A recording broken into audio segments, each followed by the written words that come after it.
Does anyone know the origin of the devil? Yes, the Bible is very careful to clarify the devil's origins, since he is the source of all evil. More than 200 biblical references to a personal force of evil known as the devil have been recorded by God. His wickedness started long before the Garden of Eden, and it has endured in every dispensation since. Revelation 20, 1-3. And I saw an angel coming down out of heaven, having the key to the abyss, and holding in his hand a great chain. He seized the dragon, the ancient serpent who is the devil, or Satan, and bound him for 1,000 years. He threw him into the abyss and locked and sealed it over him, to keep him from deceiving the nations anymore until the 1,000 years were ended. After that, he must be set free for a short time. Many who research the Bible know that the devil is the source of all human tragedy, ill will, and hatred. It is important to turn the divine spotlight on the devil in order to comprehend our current world circumstances. God communicates with us in a variety of ways. Isaiah 14, 12-15.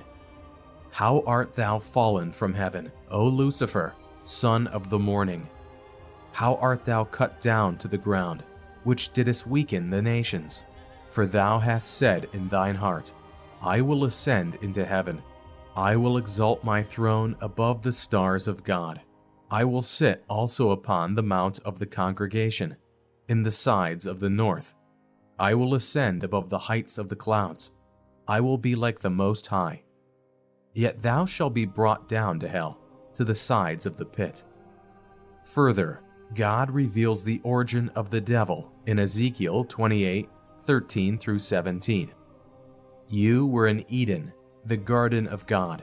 Every precious stone adored you: carnelian, chrysolite, and emerald, topaz, onyx, and jasper, lapis lazuli, turquoise, and beryl. Your settings and mountings were made of gold. On the day you were created, they were prepared. You were anointed as a guardian cherub, for so I ordained you. You were on the holy mount of God. You walked among the fiery stones. You were blameless in your ways from the day you were created, till wickedness was found in you. Through your widespread trade, you were filled with violence, and you sinned. So I drove you in disgrace from the mount of God, and I expelled you, guardian cherub, from among the fiery stones. Your heart became proud on account of your beauty, and you corrupted your wisdom because of your splendor. So I threw you to the earth. I made a spectacle of you before kings. The devil was created an angel. He was the epitome of elegance and wisdom. He was given the moniker Son of the Morning. No other creature was given a name like this. He was given the title Anointed Cherub and was given a special and privileged position. His very garments were made of precious stones, which reflected the Trinity's burning glory. What happened to this glorious archangel, and how did he become the devil? The Bible is very specific about what it tells us. Your heart became proud on account of your beauty, and you corrupted your wisdom because of your splendor. So I threw you to the earth. I made a spectacle of you before kings. Ezekiel 28:17. This indicates that he was filled with pride. Lucifer concluded that his greatness and beauty came from inside himself, rather than from the Most High. So he focused on himself rather than the Most High. He said, I will, 5 times in Isaiah 14, 13, and 14, showing his pride in his heart. He instigated revolt in heaven, probably leading to the subordination of 1/3 of the angelic host in order to fight the Almighty. Those angelic spirits were expelled from heaven as a result of his actions, and his tail drew the 3rd part of the heaven stars and threw them to the ground. Revelation 12, 4. And his tail drew the third part of the stars of heaven, and did cast them to the earth. And the dragon stood before the woman which was ready to be delivered, and for to devour her child as soon as it was born. He was then kicked out of heaven and demoted to his current role. In Ezekiel 28:15, God said to Lucifer, "Thou you were blameless in your ways from the day you were created till the wickedness was found in you." Yes, the Bible explains where the devil came from. It details his known behavior in heaven prior to his expulsion. His wicked deceptions in the Garden of Eden, where he caused man to fall from God's favor, marked the start of a titanic battle between good and evil, according to the Bible. The battle of Gog and Magog will be the devil's last act until he is forever arrested and tortured in the lake of fire. Revelation 20:7-10. And when the 1,000 years are expired, Satan shall be loosed out of his prison, and shall go out to deceive the nations which are in the four quarters of the earth, Gog and Magog, to gather them together to battle, the number of whom is as the sand of the sea. And they went up on the breadth of the earth, and compassed the camp of the saints about, and the beloved city. And fire came down from God out of heaven, and devoured them. And the devil that deceived them was cast into the lake of fire and brimstone, where the beast and the false prophet are, and shall be tormented day and night forever and ever. Isn't the devil just an impersonal influence?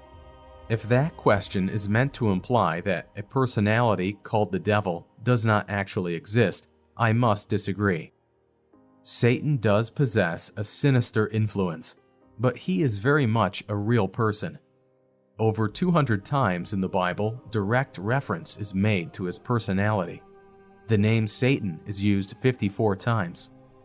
In Matthew 4:10, Jesus says, "Get thee hence, Satan." The Apostle Paul tells us in 2 Corinthians 11:14, Satan himself is transformed into an angel of light. This describes a personality. The Apostle Peter, revealing the great anger and strength of the devil, declares him to be as a roaring lion. 1 Peter 5:8. This description certainly represents a personality. John refers to the devil as the dragon, Revelation 20:2, describing his awful destruction upon humanity. Jesus said of the devil in John 8:44, "He abode not in the truth." It takes a personality to depart from the truth. 2 Thessalonians 2:8, NIV. And then the lawless one will be revealed, whom the Lord Jesus will overthrow with the breath of his mouth, and destroy by the splendor of his coming. 2 Corinthians 4:4, KJV. In whom the God of this world hath blinded the minds of them which believe not, lest the light of the glorious gospel of Christ, who is the image of God, should shine unto them. The power of darkness. Colossians 1:13. He has rescued us from the domain of darkness and transferred us into the kingdom of the Son he loves. Your adversary. 1 Peter 5:8. Be alert and of sober mind. Your enemy, the devil, prowls around like a roaring lion, looking for someone to devour. The accuser of our brethren. Revelation 12:10. Then I heard a loud voice in heaven say, Now have come the salvation and the power and the kingdom of our God and the authority of his Messiah. For the accuser of our brothers and sisters, who accuses them before our God day and night, has been hurled down. The prince of the devils. Matthew 12:24. But when the Pharisees heard this, they said, It is only by Beelzebul, the prince of demons, that this fellow drives out demons. In James 4:7, Submit yourselves then to God. Resist the devil, and he will flee from you. These scriptures prove that there is indeed an evil personality who seeks to destroy all that God has made in this universe.